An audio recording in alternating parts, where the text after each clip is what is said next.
Story of significance to the entire British nation. Who is Paddington Bear? The creators of the book and film franchise are suing Spitting Image, who have introduced a foul-mouthed, cocaine-snorting version of Paddington, co-hosting a podcast with Prince Harry, although conceivably not the real Prince Harry. It's sometimes hard to tell. Now, Paddington, we know, has already served time, so where this ends, it's hard to say. Let's have a listen to the bear in question, and a warning to sensitive souls out there, he is not as cuddly as the previous one.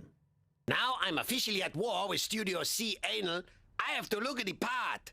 Or not the part, depending on your legal point of view. You're part of Paddington Action, a dangerous threat to lol-hating, onion-wearing French film execs. See, Harry, but relax. Those frogs have form when it comes to waving white flags. My lawyer, Dirty Sanchez, says we can win this thing, muchacho. I know it's highly unlikely because they're French, but what if they don't back down immediately? Don't worry, Essay. I'll get Trump to mediate. He's a very, very scary-looking version of Paddington indeed. Let's hear now from the caricaturist and cartoonist who designed the caricature heads for Spitting Image back in the 1990s and in the latest ITV reboot as well, Mark Reeve. Mark, great to have you on the show. Love your work, as they say in the industry. Lots and lots of people have been absolutely savaged by Spitting Image over the years, and I don't think anybody has sued you before. Is that right? I don't think so, no. But if they did, it'd be very good publicity. So yes. So you get these well-known figures, and when it first came out, I mean, everybody watched it. It was a huge thing, and I can remember Norman Tebbit as the Chingford skinhead, and Margaret Thatcher, and the rest of it. And it did have some big political impact. I mean, people saw politicians, as it were, through the lens of Spitting Image. Now you're online basically. You've got a new online version. Do you think you're going to have anything like the same impact? I guess it depends how funny it is, how good the jokes are. That's the only criteria. Is it funny? And it is. It's extremely funny. It's also great publicity, I assume. So why the? It's.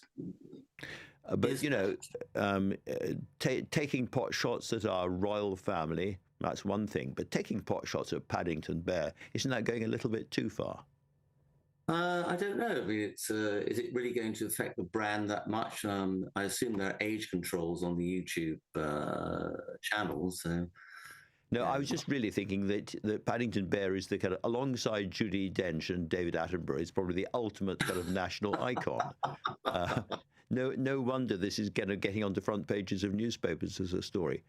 Well, you think Spitting Image, they did the Queen Mother famously, and that was what. Yeah, that's nothing compared to Paddington Bear. Yeah. You don't think so? No. Oh, no, I'm afraid so. Paddington Bear all the way. Well, he is something actually. I loved Paddington Bear when I was a child, but I don't see how this really affects it. I don't know why they're getting so upset. It seems ridiculous to me personally. But did you yourself do any of the voices, or were you the images only? No, I was a caricaturist. I drew and sculpted for them. So it was the voiceover people and the actors. They got to go to all the awards. We didn't. Oh.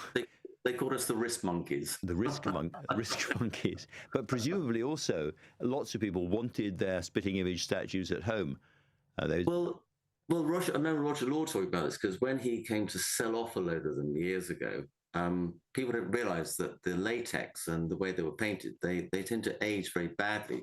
So by the time they bought these things and got them home, they were sort of zombie flaking everywhere. So they didn't look quite like they're supposed to. That's right. Not something you'd want even in the loo. Well, absolutely fascinating. We'll be watching the case very carefully. Mark Reeve, thanks so much for talking to LBC tonight. If you've missed any of today's show, you can listen back on our free Global Player app